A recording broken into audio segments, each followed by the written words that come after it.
નમસ્કાર મિત્રો, હું છું ગોપાલ ઇટાલિયા। આજે 7મી જૂન 2025 નો દિવસ હું તમને બધાને એક અતિ મહત્વના ગંભીર કૌભાંડ બાબતે માહિતી આપવાનો છું। મારી વાત જરાક લાંબી હોઈ શકે છે, માટે જ્યારે પણ તમે આ વિડીયો જુઓ ત્યારે આખો વિડીયો શાંતિપૂર્વક સાંભળશો એ મારી વિનંતી છે। આજના છાપામાં સમાચાર છપાયા છે જૂનાગઢ જિલ્લા સહકારી બેંક અને ભાજપના ઉમેદવાર કિરીટ પટેલ વિશે। આ સંદેશ સમાચાર છે। આ સંદેશ સમાચારની અંદર જૂનાગઢ આવૃત્તિમાં એક સમાચાર છપાયા છે અને દિવ્ય ભાસ્કર અને આ સંદેશ સમાચાર છે। આ સંદેશ અને દિવ્ય ભાસ્કર બંને છાપાની અંદર એક સમાચાર લાગે, આમ જનતાને પહેલી નજરે સમાચાર જેવું લાગે એવા પ્રકારના પ્લાન્ટેડ ન્યૂઝ એટલે કે પેડ ન્યૂઝ છપાવવામાં આવ્યા છે। સામાન્ય રીતે ગુજરાતમાં કોઈ ઘટના બને તો એ ઘટના દરેક છાપામાં છપાતી હોય, પરંતુ દરેક છાપાના શબ્દો અલગ અલગ હોય। અને બતાવું, અહીંયા એફઆઈઆર ના શબ્દો વાંચી સંભળાવું। હજારો કરોડો રૂપિયાનું કૌભાંડ કિરીટભાઈ પટેલના નેતૃત્વમાં થઈ ચૂક્યું છે અને આમ છતાંય છાપામાં આવા ફેક ન્યૂઝ છપાવડાવે છે। આજના છાપામાં છે કે કિરીટ પટેલે તો વર્ષોથી થતું આવતું ખોટું અટકાવ્યું। ભાઈ, ખોટું નથી અટકાવ્યું, ખોટું ચાલુ કર્યું છે। જે ખેડૂતો સુખેથી શાંતિથી જીવતા હતા એમના ખાતામાંથી કરોડો રૂપિયા ઉઠાવી લઈ। આ હું એક એફઆઈઆર વાંચું છું। આ એફઆઈઆર માં લખ્યા પ્રમાણે આ 6,56,00,000 રૂપિયાની એફઆઈઆર છે। આ એફઆઈઆર માં લખ્યું છે પાના નંબર 4 ઉપર કે ખેડૂત સભાસદોને તેમને આપવા પાત્ર ધિરાણ કરતા ખૂબ વધુ રકમનું ધિરાણ કરેલ હોવાનું જણાયું છે। હવે શું લખ્યું છે? રાણાભાઈ પ્રેમજીભાઈ બોરીચા નામના ખેડૂત છે, એફઆઈઆર માં લખ્યું છે એને માત્ર બેંકમાંથી 2,70,000 રૂપિયા જ મળવા પાત્ર છે, પરંતુ એના ખાતામાં 8,10,000 રૂપિયા નાખી અને ઉપાડી લેવામાં આવ્યા। રમાબેન ગોવિંદભાઈ નામના ખેડૂતને 3,43,000 રૂપિયા મળવા પાત્ર છે, પરંતુ એના ખાતામાં 13,80,000 રૂપિયાની લોન નાખવામાં આવી અને લોન ભાજપના માણસોએ ઉપાડી લીધી। મનસુખભાઈ સોમાભાઈ ડાભી નામના ખેડૂતને માત્ર 2,72,000 લોન મળવા પાત્ર હતી, એના ખાતામાં 14,70,000 રૂપિયાની લોન નાખી ભાજપના માણસોએ ઉપાડી લીધી। મુકેશભાઈ કાબાભાઈ સાવલિયા નામના ખેડૂતને 3,03,000 ની લોન મળવા પાત્ર હતી, પરંતુ એના ખાતામાં 12,18,000 રૂપિયાની લોન ઉપાડી ભાજપના માણસોએ બાકીના પૈસા ઉપાડી લીધા। મથુરભાઈ ખીમાભાઈ ભેસાણીયા નામના ખેડૂતને 7,70,000 ની લોન મળવા પાત્ર હતી, પણ એના ખાતામાંથી 33,75,000 રૂપિયાનું ધિરાણ મેળવી લેવામાં આવ્યું। વિપુલભાઈ ભીખાભાઈ કપુરિયાને 8,46,000 ધિરાણ મળવા પાત્ર છે, પણ એના ખાતામાંથી 33,95,000 ની લોન લઈ લેવામાં આવી। ભીખુભાઈ બચ્ચુભાઈ વિરડિયા નામના ખેડૂત છે, એને 8,29,000 રૂપિયાની લોન મળવા પાત્ર છે, એના ખાતામાં 20,25,000 રૂપિયાની લોન લઈ લેવામાં આવી।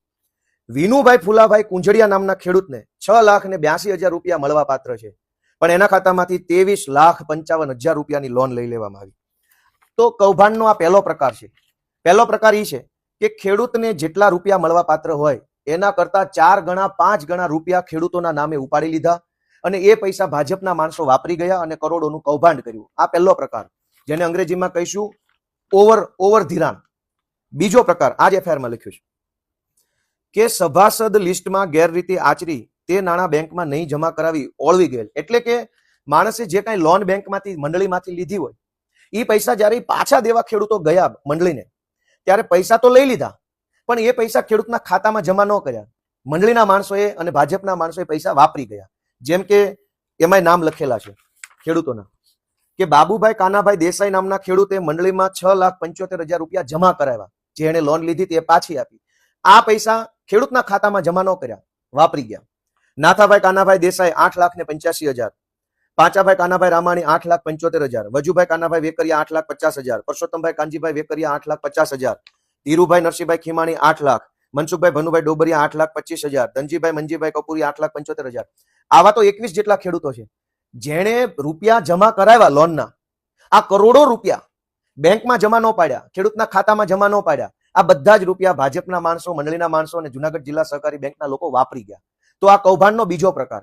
તમામ તાલુકામાં કૌભાંડ થયું છે। હું તો 8-10 મંડળીઓના જ કાગળ લઈને આવ્યો છું, તમામ તાલુકામાં। પહેલો પ્રકાર, ખેડૂતને મળવા પાત્ર રૂપિયા હોય એના કરતા 5-5 ગણા વધારે રૂપિયા એના ખાતામાં ઉધારી અને ઉઠાવી લીધા અને વાપરી ગયા ભાજપના માણસો। બીજો પ્રકાર કે જે ખેડૂતોએ જેન્યુન લોન લીધી હતી, વ્યાજબી 5 લાખની લોન લીધી હતી અને 5 લાખ પાછા આપવા ગયા તો એ 5 લાખ ખેડૂતના ખાતામાં જમા કરવાના બદલે વાપરી ગયા। હવે ત્રીજો પ્રકાર કે ખેડૂત દ્વારા ખરેખર જેટલા રૂપિયા ઉઠાવવામાં આવ્યા હોય એના કરતા વધારે રૂપિયા ચોપડે બતાવ્યા। આ જ એફઆઈઆરમાં છે કે ભૂપતભાઈ સમજુભાઈ સાવલિયા એને ખરેખર મંડળીમાંથી 3,75,000 રૂપિયા ઉપાડી લીધા હતા, એના હાથમાં આવ્યા ખેડૂતના, પણ એના ખાતામાં ઉધાર્યા 6,75,000 રૂપિયા।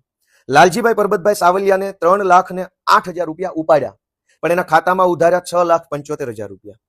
પ્રવીણભાઈ હકુભાઈ કપુરિયાએ 1 લાખ રૂપિયા મંડળીમાંથી લોન લીધી, એના ખાતામાં ઉધાર્યા 3 લાખ રૂપિયા. મનસુખભાઈ જેઠાભાઈ કાનપરિયાએ ઉઠાવ્યા 1,75,000 પણ એના ખાતામાં નાખ્યા 4,80,000. આ ચોથો પ્રકાર છે. અને દોસ્તો, હું હજુ બીજી એફઆઈઆર, કે કરોડો રૂપિયા કૌભાંડ કરવાના બીજા ક્યાં રસ્તા નથી. ખેડૂતોના પૈસા ખાઈ જાય છે અને શરમ નથી. અને ઉપરથી કિરીટભાઈ પટેલ છાપામાં આવી જાહેરાત છપાવે છે, પૈસા આપીને આવી જાહેરાત છપાવે છે. એમાં લખ્યું છે કિરીટભાઈ તો ખેડૂતોના હામી છે, ખેડૂતોનું બધું વર્ષોથી ખોટું અટકાવ્યું, કિરીટભાઈ ન હોત તો એફઆઈઆર ન થાત, કિરીટભાઈ ન હોત તો ખેડૂતોને અત્યાર સુધીમાં કંઈક તકલીફ થઈ ગઈ હોત. દોસ્તો, કિરીટભાઈ આવ્યા પછી તો આ બધા કૌભાંડ ચાલુ થયા છે. જુનાગઢમાં નહીં, આખા ગુજરાતમાં આ પ્રકારે કૌભાંડ હાલે છે. હવે હું બીજી એફઆઈઆર વાંચી સંભળાવું તમને. તાલાળા તાલુકાના વાડલા ગામની એફઆઈઆર છે. આમાં ખેડૂતોને મળવાપાત્ર ધિરાણ કરતા વધારે રકમનું ધિરાણ કાઉન્સમાં લોન મંજૂર કરી, જેની વિગત નીચે પ્રમાણે છે. હવે શું વિગત છે કે પ્રવીણભાઈ અરજણભાઈ અજુડિયા એને 1 લાખ અને એના ખાતામાં 18,59,000 ની રકમ બતાવી દીધી. હકીકતમાં એને 2 લાખ રૂપિયા મળવા પાત્ર નથી. આ સિવાય અનેક પ્રકારનો, હું કહેવા બેસીશ તો ઘણું લાંબુ થાય. બધી એફઆઈઆર જગ જાહેર છે. મેં કોઈ જાદુઈ વાત કે કોઈ નવી વાત મેં ગોતી નથી કાઢી. પણ કૌભાંડ કરવાના 4 રસ્તાઓ છે. પહેલો રસ્તો કે જે ખેડૂતો ગુજરી ગયા હોય, 20-20 વર્ષ પહેલા ગુજરી ગયા, 15-15 વર્ષ પહેલા, 10-10 વર્ષ પહેલા ગુજરી ગયા, એમના નામે બેંકમાં ખાતા બતાવી, એમના ખાતામાંથી 15-15, 20-20 લાખ રૂપિયાની લોન બતાવી, એ રૂપિયા ભાજપના માણસોએ કિરીટભાઈના નેતૃત્વમાં ખાઈ ગયા. અને આવું એક ગામમાં નહીં, એક તાલુકામાં નહીં, 10 તાલુકાના 100 કરતા વધુ ગામડામાં કૌભાંડ થયું છે. અને આ સમગ્ર કૌભાંડ 2020 પછી જ થયું છે. કિરીટભાઈ 2020માં ચેરમેન બન્યા, ત્યારબાદ જ આ બધા કૌભાંડ ચાલુ થયા. પહેલો પ્રકાર, મરી ગયેલા ખેડૂતોના ખાતામાં લોન બતાવી એ રૂપિયા વાપરી જવાના. બીજો પ્રકાર, કે જે ખેડૂતનું કોઈ બેંકમાં ખાતું જ નથી, કોઈ બેંકમાં ખાતું નથી, એ ખેડૂતના નામ ઉપર 15-15, 20-20 લાખની લોન બતાવી દીધી અને એ પૈસા ઉપાડીને વાપરી ગયા. ત્રીજો પ્રકાર, કે જે ખેડૂત પાસે જમીન જ નથી, જમીનનો માલિક ન હોય, જે માણસ કે મંડળીમાંથી ધિરાણ ન મેળવી શકે, આમ છતાંય વાંદરવડ ગામમાં જે માણસ જમીનનો માલિક નથી, એના નામ ઉપર લાખો રૂપિયાની લોન લઈ લેવામાં આવી, એ રૂપિયા ભાજપના માણસો વાપરી ગયા. ચોથો પ્રકાર, કે જે ખેડૂતોએ લોન મંડળીમાંથી લીધી હોય, એ સમય થાય ત્યારે એને પાછા આપવા જાય તો એ પૈસા પાછા તો લઈ લે, પણ ખેડૂતના ખાતામાં જમા ન કરે. કરોડો રૂપિયા ખેડૂતોએ જે મંડળીમાં જમા કરાવ્યા, એ પૈસા હાથ ઉપર ઉચ્ચક રાખ્યા અને 10 તાલુકાઓના હજારો ગામડાઓની અંદર એ પૈસા બધાએ ભાગ બટાઈ કરીને વાપરી ગયા. હવે શું થયું કે મરી ગયેલા ખેડૂતના નામે લોન બતાવી, કૌભાંડ ખુલ્યું, એફઆઈઆર ખેડૂતોએ કરાવી.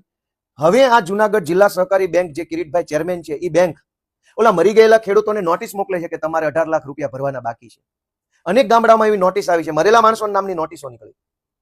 બીજી નોટિસ, જેને પોતાની જમીન જ નથી, એના નામની નોટિસ ગામડામાં આવી કે તમારે હવે આટલા રૂપિયા ભરવા પડશે. જે માણસનું બેંકમાં ખાતું જ નથી, એને બેંકની નોટિસ આવી કે આટલા રૂપિયા તમારે બેંકમાં ભરવા પડશે. જે વડીલોએ પૈસા બેંકના પાછા ભરી દીધા છે, મંડળીમાં પૈસા પાછા આપી દીધા છે, એને પણ બેંકની નોટિસ આવી કે તમારા આટલા પૈસા બાકી છે. હજારો ગામડાઓની અંદર આ કૌભાંડ થયું, બેંકની નોટિસો આવે છે, ખેડૂતો ફફડે છે, ખેડૂતો ડરે છે, મૂંઝાય છે કે મેં તો પૈસા લીધા નથી, હું પૈસા કેવી રીતે ભરીશ. અને એવી રીતે વાંદરવડ ગામમાં રાજાભાઈ નામના એક ખેડૂતને આઘાત લાગી ગયો, એને 5 લાખની નોટિસ આવી. રાજાભાઈએ 5 લાખ રૂપિયાનું ધિરાણ લીધું નથી, એના નામે કૌભાંડ થઈ ગયું, પૈસા ભાજપના માણસો લઈ ગયા, નોટિસ રાજાભાઈને આવી, રાજાભાઈને આઘાત લાગ્યો અને આત્મહત્યા કરી લીધી. આજે એના બૈરા છોકરા પરિવાર રખડી પડ્યો. જૂની ધારી ગુંદાળી ગામમાં એક ભાઈ છે, એને પણ આવી રીતે 7-8 લાખ રૂપિયાની નોટિસ આવી.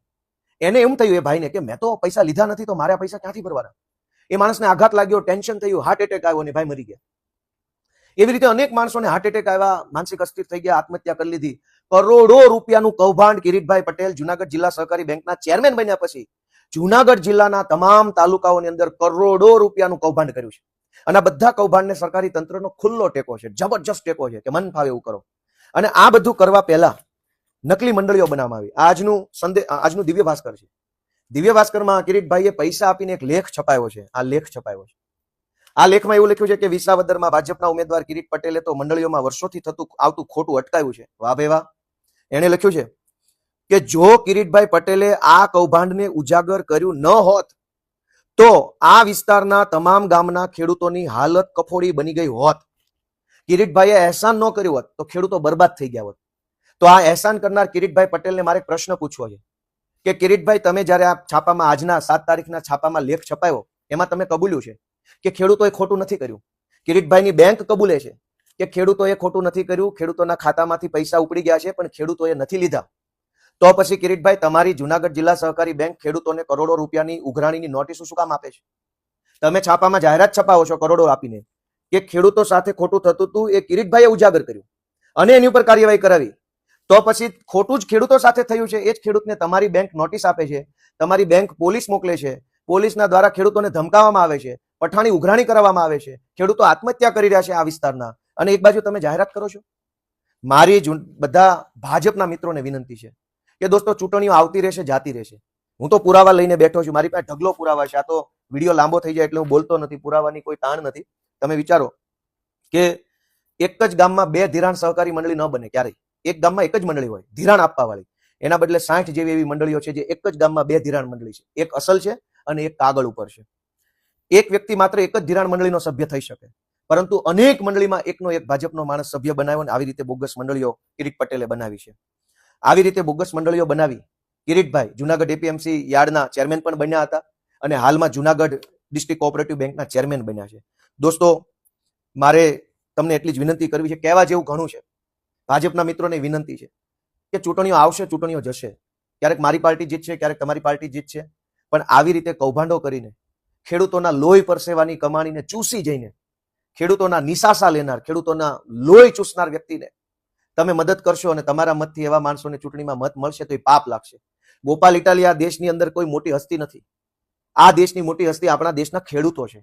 જગતનો તાજ છે જે આપણા બધાનું પેટ ભરે છે, વેઠ ઉતારે છે, દિવસ રાત, તડકો ટાઢ, વરસાદ પાણી, દીપડાનું જોખમ, સિંહનું જોખમ, વીછી સાપનું જોખમ, લાઇટ આવે લાઇટ ન આવે, અનેક પ્રકારની યાતનાઓ સહન કરીને આપણો જગતનો તાત આપણા મોંમાં જાય એવો અનાજનો કોળિયો પકવે છે. એ લોહી પરસેવાની કમાણીમાંથી ખેડૂત જે 2 પૈસા કમાય છે, એ કિરીટભાઈ પટેલની જિલ્લા સહકારી બેંક એનું કૌભાંડ કરી જાય છે. ખેડૂતોએ આત્મહત્યા કરવી પડે છે. અને આવા કિરીટ પટેલ માટે ભાજપના કાર્યકર્તાઓ ગામડે ગામડે મત માંગવા જાય તો મને એમ લાગે છે બહુ મોટું પાપ છે.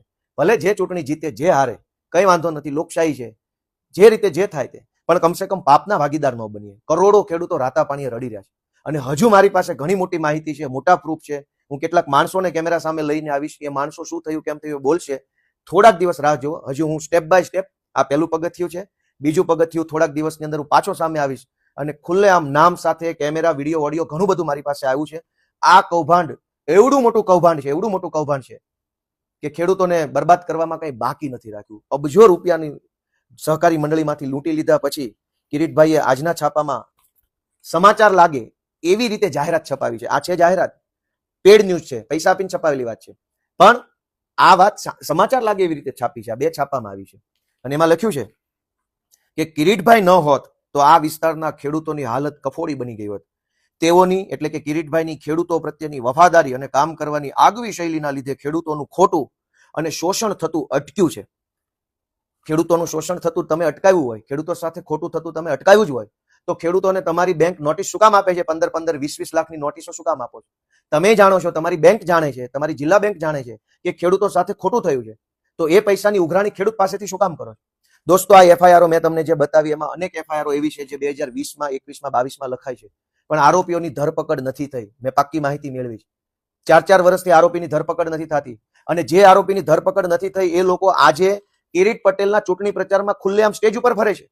મારી પાસે નામ છે, આ એફઆઈઆરમાં નામ છે, પણ હું આગલા વિડીયોમાં આવતી વખતે વધુ પુરાવા સાથે કહીશ. એના ફોટા પણ બતાવીશ કે કિરીટ પટેલના સ્ટેજ ઉપર કયો મંડળીનો કૌભાંડી પ્રચાર કરે છે અને એનું કઈ એફઆઈઆરમાં નામ છે, છતાં એની ધરપકડ નથી થઈ. દોસ્તો, કોર્ટ, કાયદો, પોલીસ કચેરી બધાનો કચ્ચર ઘાણ વાળીને નેતા બનવા નીકળેલા ભાજપના ઉમેદવારને તમે લોકો કંઈક સબક શીખવાડજો એવી જ મારી પ્રાર્થના છે. આ ચૂંટણી કરતા પણ મહત્વનો મુદ્દો ખેડૂત છે. આપણો ખેડૂત જે છે એ ઓલરેડી દુઃખી છે, ખેડૂત ઓલરેડી પીડાય છે, અનેક પ્રશ્નોથી ખેડૂત મૂંઝાય છે. ઉપરથી આ નવી ઉપાધિ મંડળીની નાખી છે જે ખરેખર ખોટું છે. હું સૌને વિનંતી કરું છું કે ન્યાય કરજો, સાચા અને સત્ય તરફ રહેજો. સૌને મારા પ્રણામ, સૌને જય કિસાન.